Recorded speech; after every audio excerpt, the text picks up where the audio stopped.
আবগারি দুর্নীতি মামলায় গত ৩ দফায় দিল্লির মুখ্যমন্ত্রীকে তলব করেছে ইডি, কিন্তু সেই সমনকে বেআইনি বলে হাজিরা দেননি তিনি।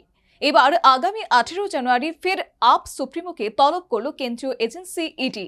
এখন দেখার এই যাত্রায় কি সিদ্ধান্ত নেন এই পোড় খাওয়া রাজনীতিবিদ। এনফোর্সমেন্ট ডিরেক্টরেটের তরফে গত ৩রা জানুয়ারি আবগারি দুর্নীতি মামলায় দিল্লির মুখ্যমন্ত্রীকে তলব করা হয়েছিল, যদিও তাতে সাড়া দেননি অরবিন্দ কেজরিওয়াল। সেই সমনকে বেআইনি দাবি করে হাজিরা এড়িয়েছিলেন তিনি।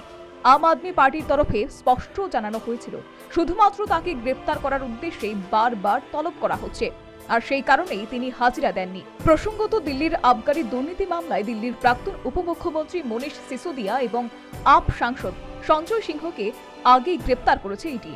আরেক মন্ত্রী রাজকুমার আনন্দের বাড়িতে তল্লাশি চালানো হয়। ইন্ডিয়া জোটের তৎপরতার মাঝে কেজরিওয়ালের গ্রেপ্তারি নিয়ে আপের অন্দরে চোরা স্রোত বইছে।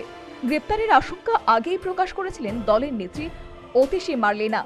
আরেক আপ নেতা রাঘব চাড্ডাও বলেছিলেন কেজরিকে গ্রেপ্তার করার ছক করেছে বিজেপি। সেই আবহেই ফের শনিবার ইডির সমন গিয়ে পৌঁছল কেজরিওয়ালের কাছে।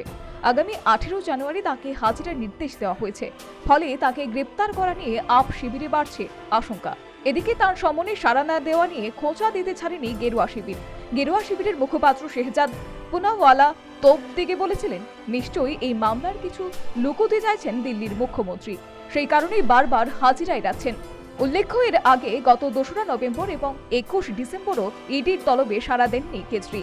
এরপর গত 22 ডিসেম্বর ফের তাকে নোটিশ পাঠানো হয়।